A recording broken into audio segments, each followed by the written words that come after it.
Еўрарадыё.FM. Прывітанне ўсім слухачам Еўрарадыё. Радыё для Беларусі.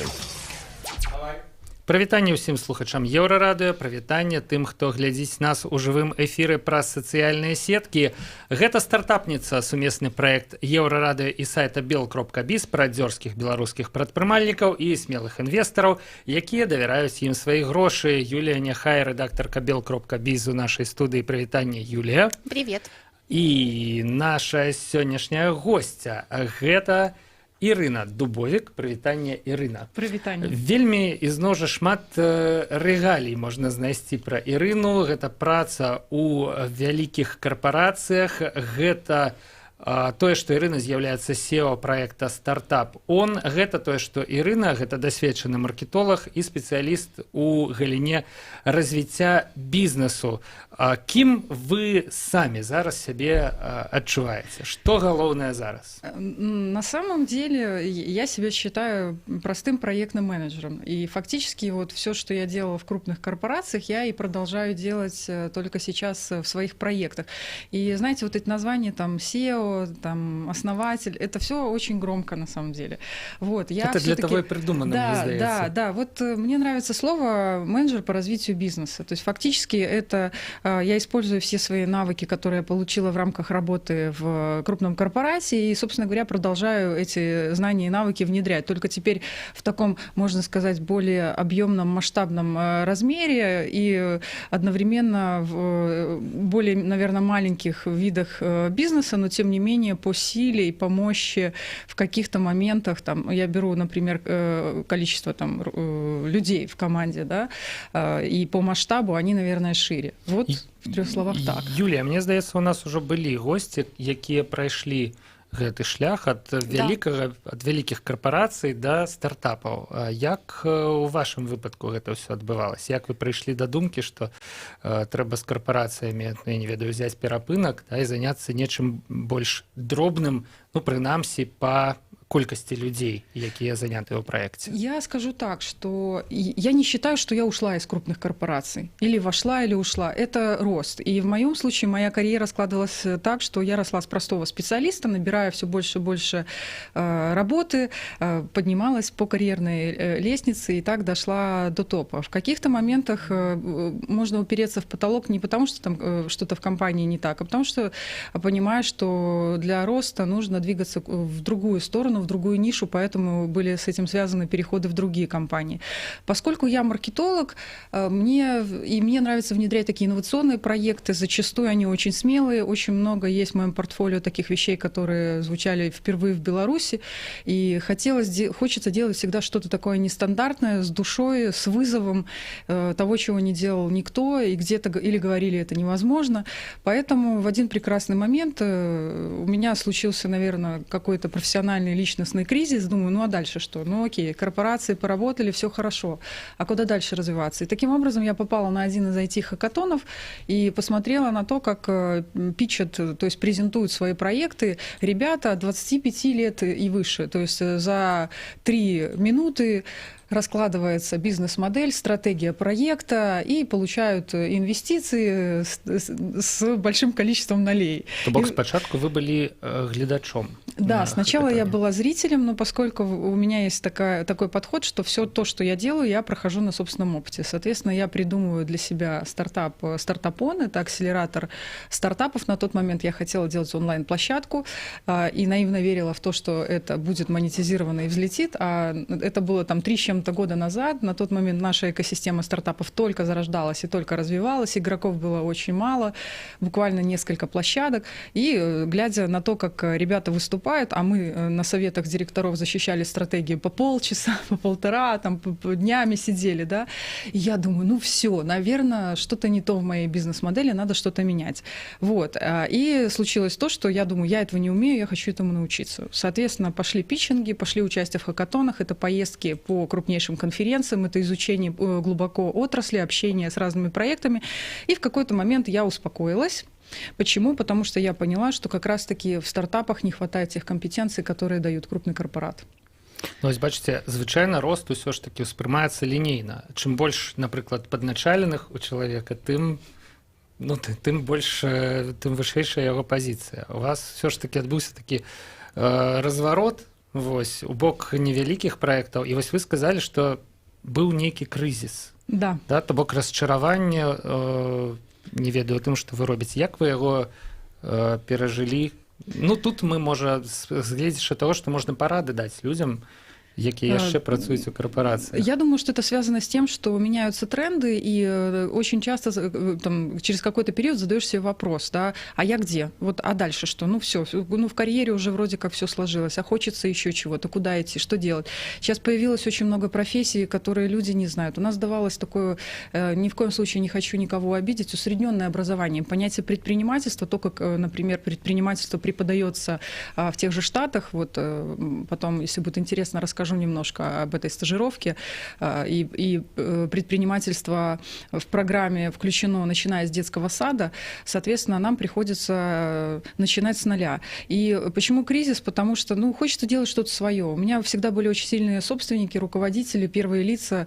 И, наверное, поэтому рано или поздно хочется пробовать, ну, если что-то нравится, не нравится, нужно пытаться или пробовать сделать свое. И, соответственно, это не уход во что-то там мелкое или еще что-то другое, это опять-таки проба себя в новом качестве, не найме, а работе на себя. И на самом деле начинаешь понимать собственника совсем по-другому, потому что риски, которые связаны, это не зарплата 2 раза на карточку, да, это нужно постоянно находить проекты, быть востребованным. И если у тебя раньше за спиной был, например, бренд, либо крупный корпорат, то сейчас ты становишься собой, и кроме экспертизы твоей, больше, собственно говоря, ну, похвастаться-то нечем.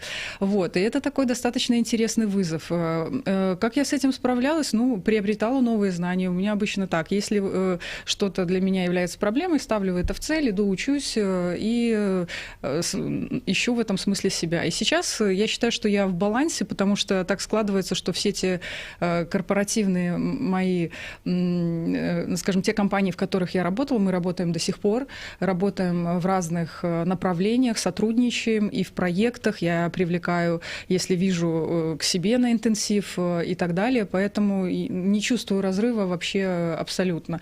Разница лишь только в том, это найм или ты становишься все-таки, управляешь сам своим бизнесом, доходом и так далее, только в этом. Атрымліваецца задавальненне ад рызыкі, звязаныя з тым, што цяпер за вами не стаіць нейкі ўласнік, нейкі буйны капітал. Скорее свобода, хотя свобода в этом смысле немножко, то есть это тоже иллюзия в каком смысле, то есть когда ты работаешь в корпорате, ты подчиняешься какому-то руководителю.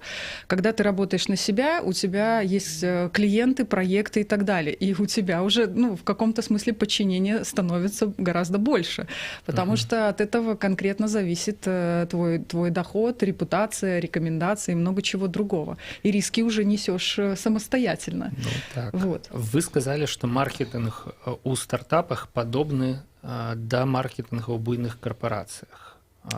Вось хацелася крыху развіць, да? То бок, што вы, ў прынцыпе, займаецеся тым жа самым, толькі на іншым узроўні.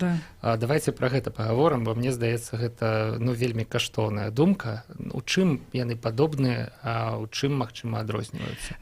Во-первых, мне, наверное, сразу хочется вернуться к понятию маркетинга, потому что сегодня маркетингом, диджитализацией называют все что угодно, да? Очень многие вещи, которые давно известны, приобрели новые названия, там, например, там, статистика, аналитика, бигдата. А где бигдата, бигдати, да, как шутят мои коллеги, которые реально занимаются большими данными, так и с маркетингом. Вот. Что я понимаю под маркетингом? Вообще мне посчастливилось работать в международных компаниях, и, как правило, маркетинговая структура состоит из 3 направлений. Первое направление – это стратегическое, то есть это маркетинг высшего уровня, где собственники планируют стратегию на какой-то период, думают, что будет входить там в технологии, в развитие и так далее. Вторая ветка – это аналитический маркетинг, где находятся маркетологи, аналитики и исследователи. То есть исследуются статистические данные, дальше аналитики ее интерпретируют, опять-таки снова это все в связке для того, чтобы дать нужные данные для разработки стратегии. В том числе сюда входят и различные там опросы, исследования, работа с клиентом, анкетирование и так далее.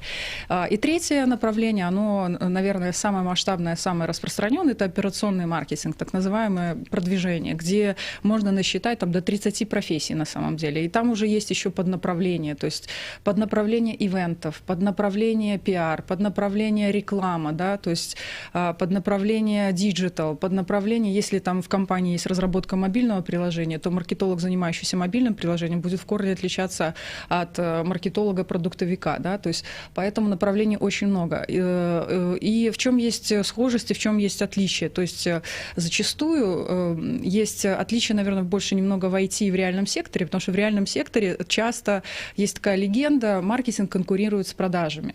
Когда ты работаешь в высокотехнологичном каком-то проекте, это исключено, потому что от действий маркетинга зависит успех всего проекта. И я верю только в одно, когда маркетологи и продажи находятся в команде.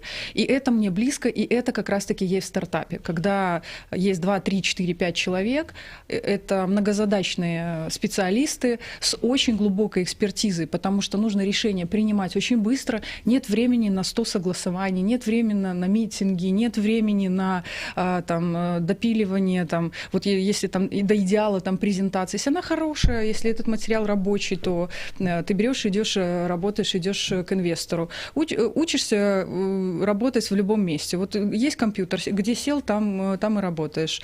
С точки зрения еще похожести, да, то, что никто не отменял разработки инвестиционной, например, презентации, да, а инвестиционная презентация – это фактически мини-бизнес-план. Дальше из этой 10-слайдовой презентации готовятся инвестпланы, можно входить в различные технопарки. А перед этим ты делаешь короткий питчинг, презентацию своего проекта. И таким образом все то же самое делает и бизнес. Я провожу мастер-классы по бизнес-модели. Мы прорабатывали свои проекты внутри корпората таким образом, защищали их внутри корпорации. Поэтому, если есть иллюзия о том, что стартап — это что-то другое, нет, это такой же бизнес, просто разные стадии.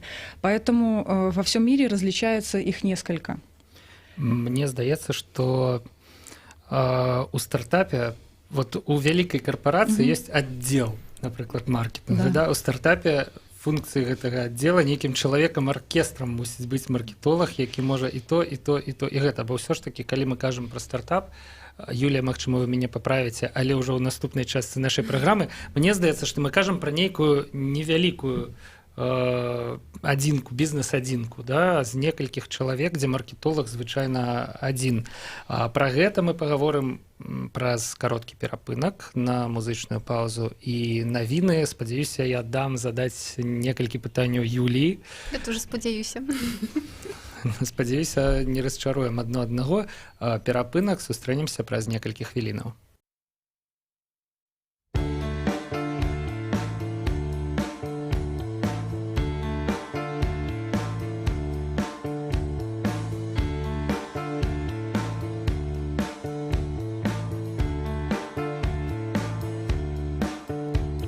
Звили давно гнізда лелеки і близькі мої, стали далекими, вклеєні фото на пам'ять, наступний альбом. Хлібом одним ситі напоїні, часом болять, рани загоєні, а кому мало, як завжди, сидять за столом. Дайте нам бути такими, якими ми є. Дайте нам спокій від ваших щоденних атак.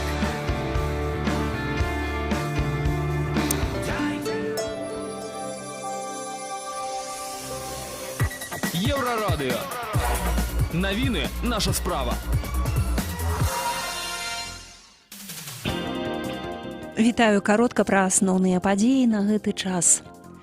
У метро Парыжа адбыўся кіслотны напад. Адзін чалавек у цяжкім стане, двое параненыя. Адбылося гэта сёння раніцай і учора вечарам. Сёння пацярпелы малады чалавек ва ўзросце 20 з невялікім гадоў атрымаў моцныя апёкі твару і рук, шпіталізаваны ў крытычным стане. Учора інцыдэнт адбыўся на 11-й лініі метро. Там невядомы разліў кіслату, параніў жанчыну і мужчыну. Іх жыццё нічога не пагражае. Нападнік з месца здарэння ўцёк. Вядзецца яго пошук. Сёння Лукашенко з Пуціным наведаюць цэнтр для адураных дзяцей Сірыус, абмяркуюць супрацу ў сферы адукацыі, культуры і спорту з міністрамі, а потым пагуляюць разам у хакей, паведамляе Дмітрый Пяскоў. Нагадаю, учора прэзідэнт Расіі змагаўся дзюдо і нанёс свайму суперніку траўму, атрымаў траўму сам. Траўмаваны палец ён ніяк не пашкодзіць сёння Пуціну гуляць у хакей. Пра ўсё гэта распавёў таксама Дмітрый Пяскоў.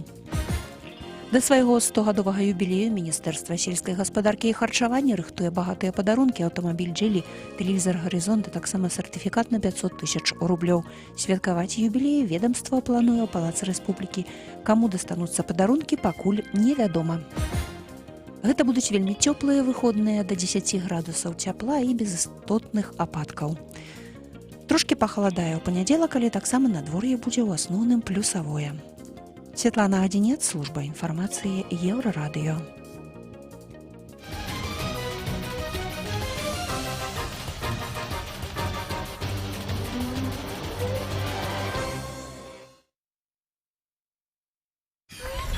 Еўрарадыё.фм. Вяртаемся ў студыю Еўрарадыё. Гэта стартапніца, сумесны праект нашай станцыі і сайта bel.biz, прадзёрскіх беларускіх прадпрымальнікаў і інвестараў, якія давяраюць ім свае грошы. Юлія Няхай, рэдактарка bel.biz у нашай студыі. Прывітанне яшчэ раз, Юлія.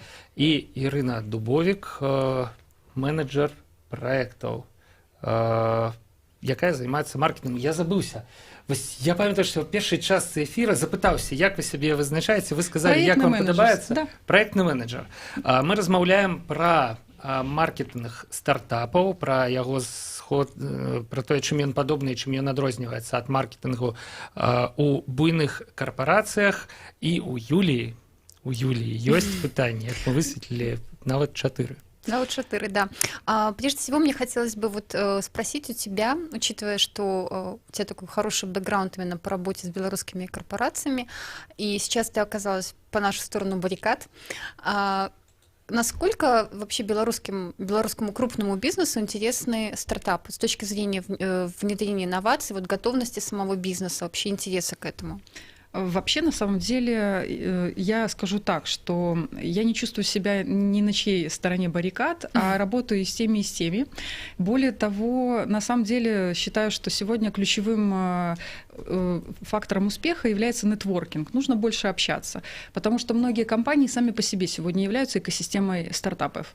Я могу привести конкретный пример. Это компания Welcome, это компания EPAM, где внутри есть и хакатоны, и конкурсы, и прокачка стартапов, и возможность развить свои проекты как предприниматели для сотрудников. В том числе многие проекты участвуют тоже в других хакатонах на других площадках, где те же самые компании выступают спонсорами по разным там видам тем. Например, вот есть отрасль там банковская, соответственно, есть финтех-хакатон в Имагуру. И многие корпорации на самом деле находят там для себя направления, которые могут быть интересны. Вопрос в том, что размах таких компаний, когда, например, они присутствуют там, в 25 странах по миру, то и уровень стартапа, который может быть интегрирован внутрь такой компании, либо быть предложенным в виде стартапа, он должен быть достаточно высоким. В этом смысле, наверное, я хотела бы дополнить то, что стартап сегодня во всем мире воспринимается как уже действующий бизнес, у которого масштабируемая бизнес-модель,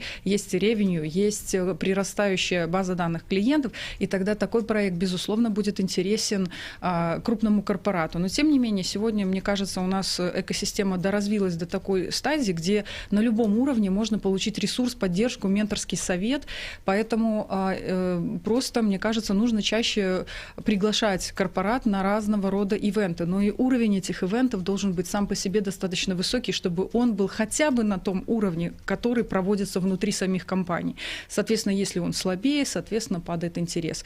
Тем не менее, Белгазпромбанк, EPAM, Welcome, IBA, SAP и так далее на сегодняшний день делают очень много для развития стартапов и отбирают такие проекты. Да, но с другой стороны, вот как я работаю в Имагуру, и мы как раз-таки именно вот тот игрок, который постоянно проводит хакатоны, наши ребята, они постоянно сталкиваются с проблемой привлечь партнеров. В поводу того, что, например, мы проводили дататон, хакатон на тему Big Data. Сейчас все говорят, что данные — это новое золото, да? И было очень сложно найти партнеров, которые были бы готовы поделиться своими данными, при том, что стартап ничего с ними, по сути, не сможет сделать. Он, может быть, наоборот, вам предложит какое-то решение.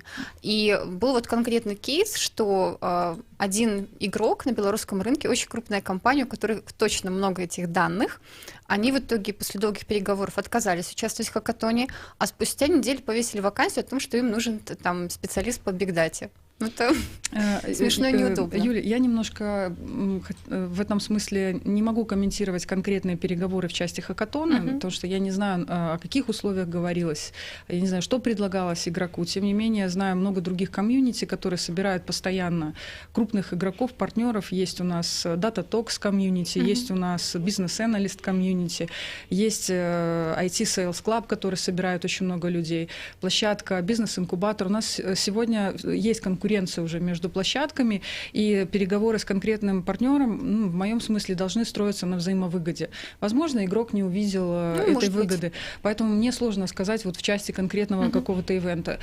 И поскольку я работаю с разными стартапами, и в рамках своего интенсива, это в основном собственники проектов, бизнеса, либо новых направлений, ни разу не было такого, чтобы мы к кому-то обратились, и нас кто-то не принял на консультацию или не помог экспертизой. Это ЕПАМ, Макдональдс, Зубр Капитал, бизнес-ангелы. То есть, не знаю, вот мне кажется, подход такой open mind и сотрудничество, и партнерство открывает очень много возможностей и дверей. Вот. Ну, поэтому, возможно, нужно точечно смотреть в конкретные переговоры. Хорошо, окей. И еще такой вопрос у меня есть, вот, учитывая твой бэкграунд. По поводу фондов, поскольку многие бизнесы, ну вот если взять, допустим, за границей, многие компании открывают свои венчурные фонды, опять же, для того, чтобы интенсивнее работать со стартапами, чтобы находить интересные идеи и их внедрять в свою экосистему, либо для диверсификации своих доходов, собственно. Вот как ты оцениваешь перспективу появления собственных фондов в Беларуси у каких-то крупных игроков? Может быть, не сейчас, там, в таком случае, какой интервал, через 5 лет, например? Ну, еще хочу сказать такой момент, что я работаю всегда очень четко в своей экспертизе. Я не считаю себя инвестором, тем не менее я знаю, куда я могу отправить конкретный стартап за поиском ресурсов. А ресурсы, в моем понимании, это не всегда деньги, да?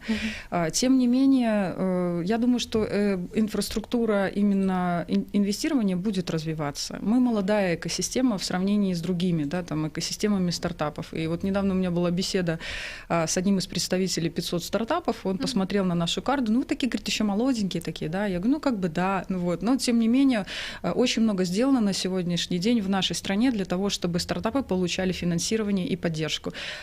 Есть ассоциация бизнес-ангелов, многие сегодня приобретают опыт инвестирования, сегодня наши известные лидеры в IT создали уже свои собственные фонды венчурные и поддерживают стартапы по разным направлениям. Дальше, я думаю, это направление будет все больше и больше развиваться.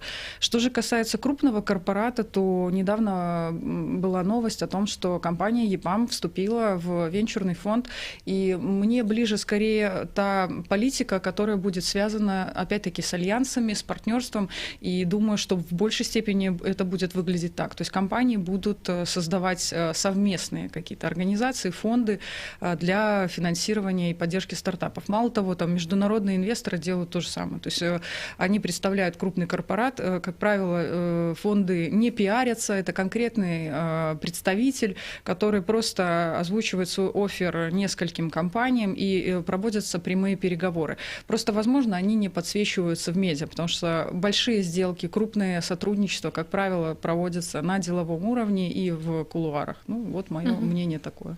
Окей. А вот такой вопрос. Как увеличить процент выживаемости стартапов после хакатона, на твой взгляд? На самом деле, опять, не хочу никого обидеть, нужно смотреть на рынок, потому что когда ты приходишь на хакатон, ты можешь быть очень сильным стартапом, но прийти на хакатон на Слаш, например, поехать, или в тот же Бостон, ну, не каждый осмелится, потому что уровень экспертизы там в некоторых случаях в разы выше. Это не значит, что у нас нет таких проектов, есть, мы о них все знаем, это уровень питчинга, это чуть ли не актерское мастерство, да, люди выходят и презентуют свою бизнес-модель. Если есть действительно действительно качественный продукт и проект, его заметят. Поэтому больше, глубже прорабатывать свои проекты со всех сторон. Очень часто страдает маркетинговая составляющая. То есть когда есть разработчики, но нету какой-то... То есть в команде должен быть баланс в ролях. То есть это должен быть разработчик, это должен быть руководитель проекта, и обязательно тот человек, который всю эту историю упакует, будет продвигать на рынок. А вот людей, которые продвигают сегодня на рынок и упаковывают такие продукты, становится все меньше и меньше. То есть на хакатонах чаще вижу разработчиков, нежели маркетологов. Поэтому, наверное, сейчас делала бы максимум на то, чтобы интегрировать маркетологов с разработчиками. И такие на уровне университетов специальности есть, они друг о друге не знают. Даже иногда не знают о там, проводимых хакатонах. Почему об этом говорю? Потому что работаю практически, наверное, со всеми игроками экосистемы стартапа в Беларуси сегодня. Это университеты, поэтому стараемся друг другу рассказывать. Хороший пример в этом смысле по выживаемости, я считаю, это Social Weekend Hackathon. Уровень жюри, опять-таки, вот к теме партнерства и крупного корпората сегодня, это одна из тех историй, которая прирастает с каждым разом все больше и больше, да, там, на количество участников, на качество проектов, на партнеров и так далее. Выживаемость, опять, у меня есть своя градация стартапов, да, хакатон — это не всегда про бизнес. Есть некоторые люди, которые просто приходят провести хорошо время, запичиться, показать себя, использовать хакатон в качестве пиара. И нормальная воронка, если брать по хакатонам, 1-2 стартапа, которые могут реально взлететь, даже если их 50 или 100. И есть еще один момент, который, это всегда, как я говорю, вин-вин и переговоры. Все зависит от задания и ТЗ к хакатону. Если есть требования, должен быть прототип, наличие, там, техническая явка, там, минимум 3-4 человека, как это делается в гараже 48, например. То есть если там на чекпоинт, это там, точки контроля проекта, не приходит команда, не показывает результат, то команда отчисляется, например, с хакатона. То есть это изначально вопрос к организации самого, вот, ну, это мое мнение, ивента. Есть успешные хакатоны, которые проводил фонд Haxus. Там, во-первых, ну, призовой фонд был достаточно серьезный, и таких сильных команд, как были на этом хакатоне, ну, я, наверное, не помню, точнее, я помню до сих пор этот хакатон. Вот. И ну, вот как-то так, наверное. Хорошо, а если исходить вот к этому, ну, отвечать на этот вопрос с позиции экосистемы, может быть, как-то провести какие-то параллели с твоей вот поездкой в США по программе Community Connection, вот именно что нужно добавить в экосистему, даже вот при оговорках, что она у нас очень молодая, она еще только развивается, и уже есть безусловно, достижения. Что нужно добавить для того, чтобы увеличить вот этот процент выживаемости стартапов и увеличить поток стартапов? Со своей стороны, поехав в Штаты, я постаралась вот то, что я могу по максимуму дать и передать, вот я делаю. Да? Мы сделали с моим партнером Юрой Беспаловым тетрадку, вот профайл стартапа, где, заполнив свои цели, видение, миссии и так далее, можно прокачать свой проект. В чем ключевое? Потом сделала карту экосистемы стартапа в целом, чтобы было понятно вообще, куда пойти. Игроки не знали друг друга до этого момента, до этой карты, хотя она очень простая, ее уже обновлять надо по большому счету, потому что приросли игроки. То есть нетворкинг, знакомиться, приглашать университеты, работать в партнерстве на единую цель, не конкурировать между собой, потому что стартап не может выбирать. Он пойдет и туда, и туда, и туда в поисках ресурса. Дальше мне очень понравился сам формат вообще программы, вот в которой я участвовала, это IVLP, там, где участвовали 20 стран, это были женщины-лидеры, которые каждый в своей сфере успешно. Я считаю, что Беларусь достойная страна для того, чтобы такие туры организовывать в нашу страну. Соответственно, договориться с какими-то компаниями, фондами, чтобы сюда приезжали лидеры мнений из других стран и налаживать вот это вот партнерство, нетворкинг и коммуникации на деловом уровне, чтобы это перерастало в какие-то сделки. Дальше, с точки зрения самого понятия предпринимательства, вот это вот нестандартное мышление и так называемые soft skills и hard skills нужно давать с детского сада, со школы, внедрять это в программы.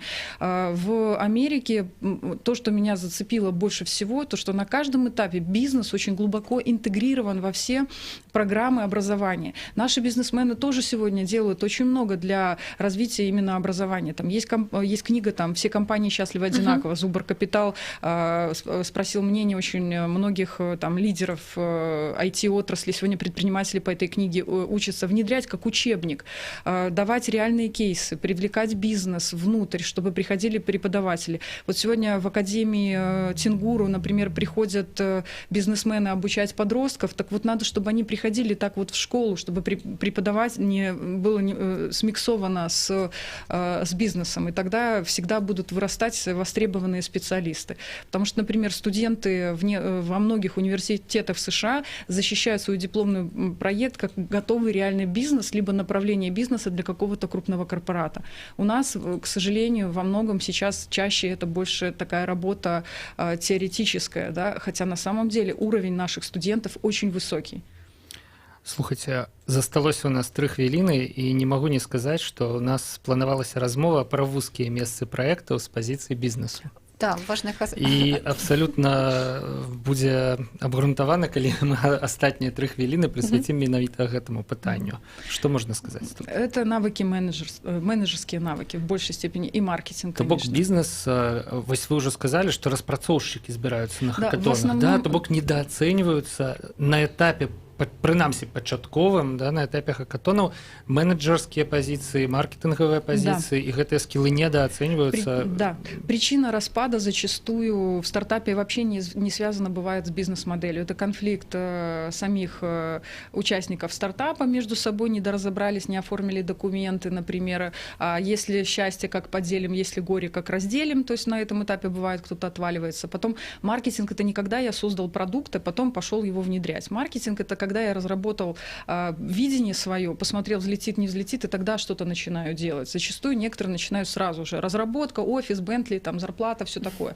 Вот. Поэтому вот именно комплексный подход, системный, тот, который есть в бизнесе, вот этих скиллов не хватает. Это вот, поэтому мы свой там, интенсив для стартапов как раз-таки и строили по такому принципу, чтобы было личностное развитие и бизнесовые инструменты. Только бизнесовых инструментов недостаточно. Управленец — это тоже, этому тоже надо учиться, да, то есть нужно уметь управлять людьми, нужно готовиться к переговорам, нужно знать, как это делается, и этому можно научиться, нужно уметь презентовать себя, делать красивые презентации, каждый это может, нужно просто только этому научиться. Вот поэтому именно эти скиллы, как правило, самые такие проблемные и есть. Юлія, можам мы скончыць на гэтым нашу сённяшнюю стартапніцу? Як звычайна праляцелі гэтыя хвіліны вельмі хутка і час развітвацца, таму скажу, яшчэ раз нагадаю, што Юлія Няхай, рэдактарка Белбіз, была ў студыі Еўрарадыё. Юлія, да пабачэння. І Ірына Дубовік, праектны менеджер, спецыяліст. Дарэчы, мы не запыталіся абсалютна ў вас пра ваш праект «Стартапон». Што ён робіць, што там адбываецца ў ім, да? Але зараз вось я пра яго згадаў, я думаю, што можна будзе паглядзець, знайсці інфармацыю пра яго. Ён ёсць, нягледзячы на тое, што мы пра яго не размаўлялі. Ірына Дубовік была ў нашай студыі. Дзякуй, Ірына. До побачення. Дзякуй, и всегда можно найти, обратиться на любом ивенте, задать вопрос. У Фейсбуку, в принципе, знайшоў за 1,5 хвіліны, нават хутчэй. Павел Свярдло працаваў пры мікрафоне. Пачуемся на Еўрарадыё.